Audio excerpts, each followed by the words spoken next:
Would you believe if we tell you that just a decade-old public sector company is challenging the dominance of Visa and Mastercard in the payments sector? You hear it right. Unlike America, which is a capitalist economy, a public sector company from a mixed economy country is taking over the card-based payment market. If you are wondering how is it possible that the 50-year-old payment conglomerates are being challenged by a decade-old company, stick to the very end and subscribe to the channel. Visa and Mastercard are two of the largest payment processing companies in the world.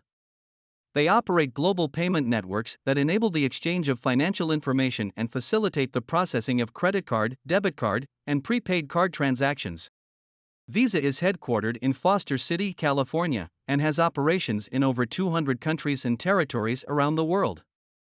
As of 2022, the Visa had over 4 billion cards in circulation and processed more than 100 billion transactions annually, with a total volume of more than $10 trillion. Mastercard, on the other hand, is headquartered in New York and has operations in more than 210 countries and territories. As of 2022, Mastercard had over 3.3 billion cards in circulation and processed over 40 billion transactions annually, with a total volume of more than $5 trillion.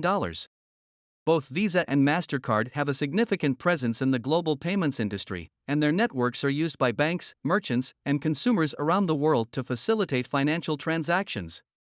Their combined payment cards in circulation is more than the population of Earth. There are several factors that have contributed to Visa and Mastercard's success. One key factor is the widespread acceptance of their payment cards around the world. Both Visa and Mastercard have developed extensive networks of partners and have invested heavily in marketing and branding efforts to promote the use of their cards. Both have a long history of innovation in the payment card industry, constantly seeking new ways to improve their products and services and meet the changing needs of their customers. This combination of widespread acceptance, security, and innovation has helped to make Visa and Mastercard market leaders in the payment card industry. Globally, Visa and Mastercard have a market share of 39% and 24% respectively. Both Visa and Mastercard had early movers' advantage. They expanded beyond the US in the 1970s. With its enormous population, India is one such country that both Visa and Mastercard targeted. They entered the country in 1980 and 1988 respectively, as part of their global expansion plans. Business was good. Together they gained 80% of the card payment market in India by 2010. So who is challenging these well-established companies, and how are they doing this?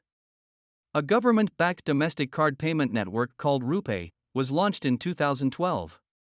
It was created to provide an alternative to the international card payment networks. Internet reach grew in India post-2015 and RuPay rode that wave. Government first launched a free online payment called UPI and later linked RuPay to it. There are several factors that contributed to RuPay's success in competing with Visa and Mastercard. Number 1, RuPay was created and backed by the government, which increased its credibility and acceptance among merchants and consumers. Second factor is, RuPay transactions are cheaper compared to Visa and Mastercard, which made it more attractive to merchants. Over 5 million merchants have started accepting the RuPay card as of 2022.